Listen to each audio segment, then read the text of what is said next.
لکھنؤ میں خوبصورتی، فنکار، فنکاریاں، صنعت کار اور صنعت کاریاں۔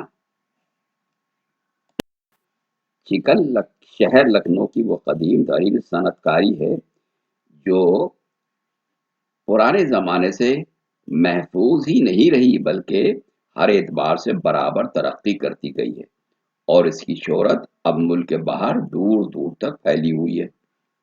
جن ملکوں میں گرمی کے موسم اور اس موسم کے ہلکے کپڑوں کا سوال ہی نہیں پیدا ہوتا، وہاں بھی چکن کے کپڑوں کو پسند کیا جاتا ہے اور خریدا جاتا ہے۔ ابتداً اس صنعت گری کو اس شہر کے خواص اور عوام کی سرپرستی حاصل تھی۔ انہی کی قدردانیوں نے فنکاروں کی حوصلہ افزائی کی تھی۔ جب زمانہ سستا تھا، 1.5 روپے 2 روپے میں چکن کا کرتا مل جایا کرتا تھا۔ 20ویں صدی کے شروع میں یہی ریٹ یعنی نرخ تھا۔ ہو سکتا ہے کہ 19ویں صدی میں اور بھی سستا کرتا ملتا ہو۔ بہرحال اس فن کی نزاکت اور نفاست کی بدولت چکن کے لباس بہت پسند کیے جاتے تھے، اور ارزانی کے باعث کم حیثیت شریف اور عوام ان کے دل دادا تھے۔ رفتہ رفتہ مہنگائی کا زمانہ آیا، تب بھی چکن کی ہردی لذیذی میں فرق نہیں آیا۔ اس کے قدردانوں کا دائرہ برابر وسیع ہوتا رہا، یہاں تک کہ اب تجارتی نقطۂ نظر سے اس فنکاری سرکاری سرپرستی بھی حاصل ہے۔ یہاں کے مصنوعات دور دور فروخت کیے جاتے ہیں۔ چکن کے نام کی وجہ کیا ہے؟ کچھ برسوں پہلے متعدد دلچسپ روایات مشہور تھیں جن کی افسانوی حیثیت سے زیادہ کوئی وقت نہیں تھی۔ اسی طرح اس کی تخلیق کے بارے میں بھی بہت کچھ کہا جاتا تھا، لیکن قیاس یہی ہے کہ جامدانی کو دیکھ کر چکن کا تخیل اجاگر ہوا تھا۔ قصبہ ٹانڈا ضلع فیض آباد جامدانی کا معدن تھا۔ وہاں سے بہترین جامدانی کے تھان اچھی سے اچھی وضاقتہ کے بن کر آتے تھے۔ روسا، عمائدین اور خوشحال شرفا ان کی اچکنے اور انگرکھے بنواتے تھے۔ ایک تھان میں ایک اچکن یا ایک انگرکھا تیار ہو جاتا تھا۔ باوجود ارزانی کے جامدانی کے تھام عام عوام کی دسترس سے باہر تھے، لیکن ہر خاص و عام کے لیے جاذب نظر ہوتے تھے۔ لکھنؤ کی قدیم معاشرت میں امیر و غریب سبھی کو مطمئن اور آسودہ رکھنے کا جو جوہر ہمیشہ موجود تھا، اسی کی وجہ سے فنکاروں میں چکن کا تخیل اجاگر کیا، اور تنزیب پر ایسی ایسی گلکاریاں عمل میں آ گئی جن کو دیکھ اور پہن کر رئیس و غریب سبھی خوش ہو گئے۔ جامدانی کا کپڑا میں اپنی صنعت کاریوں کے انتہائی نرم و نازک اور باریک و مہین دھاگے سے تیار ہوتا تھا۔ یہ دھاگا انگلینڈ سے آتا تھا، اس کا آنا بند ہو گیا تو جامدانی کی صنعت اس طرح ختم ہوئی کہ زیادہ سے زیادہ قیمت ادا کرنے پر بھی غالباً اب جامدانی کا تھان نہیں ملے گا، لیکن چکن بنانے کا دھاگا پہلے بھی اسی ملک میں تیار ہو سکتا تھا اور اب بھی تیار ہوتا ہے، البتہ پہلے وہ بھی انگلینڈ سے آتا تھا اور سستا ہوتا تھا۔ اب دیسی دھاگا مقابلتاً بہت مہنگا ہے۔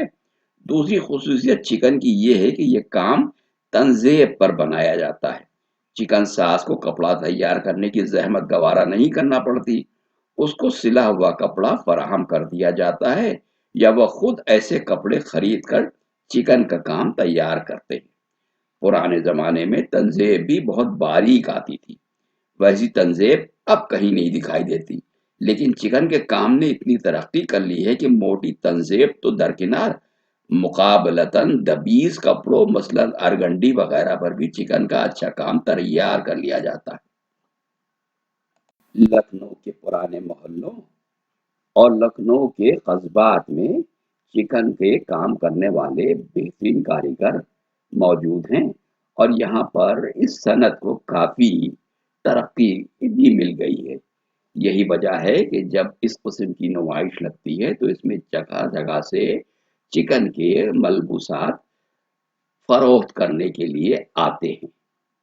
کپڑوں کے اوپر चिकन की डिजाइन की छपाई करने के बाद चिकन साजी का काम शुरू किया जाता है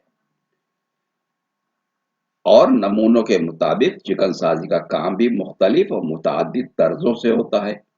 हर शक्ल और हर सूरत अपने अपने मखसूस तर्ज पर तैयार की जाती है ताकि अपनी असल वजह बरकरार रहे। इनमें से हर तर्ज का अलहदा अलहदा नाम भी होता है। बहुत पुरानी तर्जों में जो अब तक राइज हैं, बखिया, उल्टी बखिया, जाली, सुर्री, हथकटी, सतखानी, फंदा के नाम काबिल जिक्र हैं। और ये भी हो सकता है कि नए अंदाज के, नए मजाक के, तरह तरह के तर्जों को भी जन्म दिया गया हो। लेकिन अब नाम रखने का चूंकि जौक बाकी नहीं रहा, इसलिए अब नाम नहीं सुनाई देते। चिकन के जिक्र जब हुआ है तो कामदानी का जिक्र भी साथ में आता है। कामदानी जरदोजी से भी करीब है, लेकिन तर्ज सनत गढ़ी के लिहाज से इसको चिकन से ज्यादा कुर्बत हासिल है। कामदानी को रऊसा, अमायदीन और शुरफा के यहाँ मुक्तैश कहते थे, क्योंकि इसमें रुपहली और सुनहरी बहारें होती थी। सनतगरों की जबान पर लफ्ज बादला राइज था। बादला के मानी होते हैं तार, ख्वाह वो चांदी का हो या चांदी पर सोना चढ़ा हो।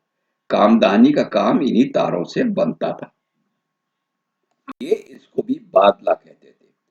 सोने के तार नर्म और नाजुक होने की वजह से कारामद नहीं होते, इसलिए चांदी के सोना चढ़े हुए तारों को सोने के तार कहा करते थे और हस्ब जरूरत उन्हीं से काम बनाया जाता था।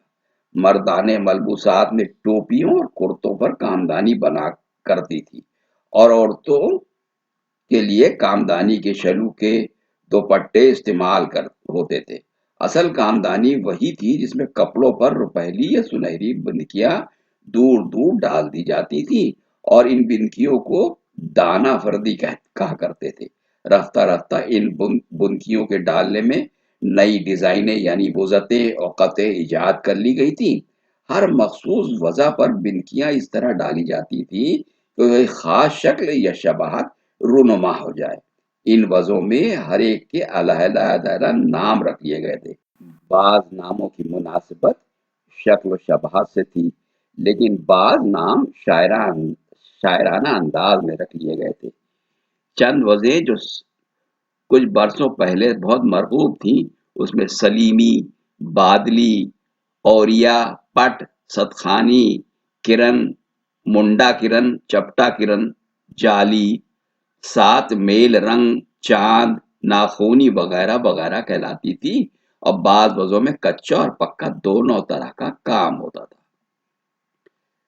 साड़ी के राइज होने के बाद कामदानी के काम में भी बहुत इजाफा हो गया। कुर्तों और दुपट्टों के मुकाबले में साड़ी के किनारे, नीज, मतन में नई नई वजह निकाल देना मुकाबलतन आसान था, इसलिए साड़ियों में तरह तरह से कामदानी बनी और अब बनती है। लेकिन पुराने जमाने में सफाई और सादगी का जो मजाक था वो अब बाकी नहीं रहा। अब बिंदकियां उमूमन सस्ते किस्म के तारों से डाली जाती हैं और पुराने जमाने में जो पक्का काम होता था वो घरानी की सबब बहुत कम हो गया। फिर भी कामदानी के साड़ियाँ बहुत दीदा ज़ेब होती हैं। चिकन बनाने वाले कामदानी का भी काम करते हैं। इन सनतगरों में औरतों की तादाद मर्दों से ज़्यादा है। कहा जाता है कि औरतें मर्दों के मुकाबले में बिंदकियां जल्द डाल लेती हैं और उनकी उजरत भी कम होती है। पुराने ज़माने में मर्दों में कामदानी बना हुआ लिबास बहुत मरगूब था, लेकिन अब इसका रवाज बहुत कम हो गया। कम से कम कामदानी की टोपी की किसी की सर पर नजर नहीं आती और कामदानी का कुर्ता पहनने वाले भी कद्र की निगाह से नहीं देखे जाते हैं। इसलिए ये कहना गलत ना होगा कि ये सनतगरी सिर्फ सिर्फ नाजुक की मंजूर नजर है। फिर भी चिकन की तरह इसकी भी तिजारत बैरूनी ममालिक में होती है। अब कारचोबी और सलमा सितारे के काम के बारे में भी सुन लीजिए। कारचोब उस लकड़ी के ढांचे को कहते हैं जो मुख्तलिफ सूरतों का चौखटे नुमा तैयार होता है और लकड़ियों के सहारे किसी वसी कमरे में या हाल में फर्श पर खड़ा कर दिया जाता है। जिस पर कपड़े पर काम बनाया जाता है उसको इसी ढांचे या चौखटे पर अच्छी तरह कस देते हैं ताकि काम बनाने में वो कपड़ा अपनी जगह पर कायम रहे। जो काम इस लकड़ी के ढांचे में कसे हुए कपड़े पर बनाया जाता है उसे कारचोबी का काम कहते हैं। कारचोबी काम पहले भी होता था और अब भी होता है और इसकी हमेशा से दो किस्में रही हैं। एक को आरी का काम और दूसरे को जरदोजी का काम कहते हैं। जरदोजी काम की वजह नाम ही से जाहिर है। इसमें सोने के सामान और सुनहरी अशिया का इस्तेमाल होता है। नीज ये कि जरदोजी का काम कीमती भी होता है। अलबत्ता आरी के काम की वजह अलबत्ता आरी के काम के नाम की वजह की दो रवायतें हैं। एक तो ये कि इस काम की कशीदाकारी में आरी की तरह मेहराबें और दंदाने ज्यादा होते हैं। दूसरे ये कि इस काम की सुई क्रोशिया की तरह होती है जो काम बनाने वाले खुद ही तैयार करते हैं और उसके इस्तेमाल का तर्ज जर्द दोजी की सुई के इस्तेमाल से मुख्तलिफ होता है। इब्तदन उस मखसूस सुई और उसके तर्ज इस्तेमाल को लोगों ने आरी से मुशाबिहत देकर उस तर्ज के काम को आरी का काम कहना शुरू कर दिया।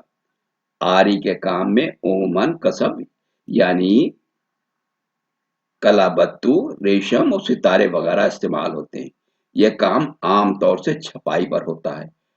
अहद कदीम में नमूनों के चरबे लकड़ी पर तैयार होते थे और उन्हीं को कपड़े पर सफेद रंग में छाप देते थे। रफ्ता रफ्ता लकड़ी के छापों का दस्तूर कम होते हुए बराए नाम रह गया है और अब ये नमूने कागज पर तैयार होते हैं और उन्हीं का चरबा कपड़े पर उतार लेते हैं। हर एतबार से आरी का काम सस्ता और आसान भी है।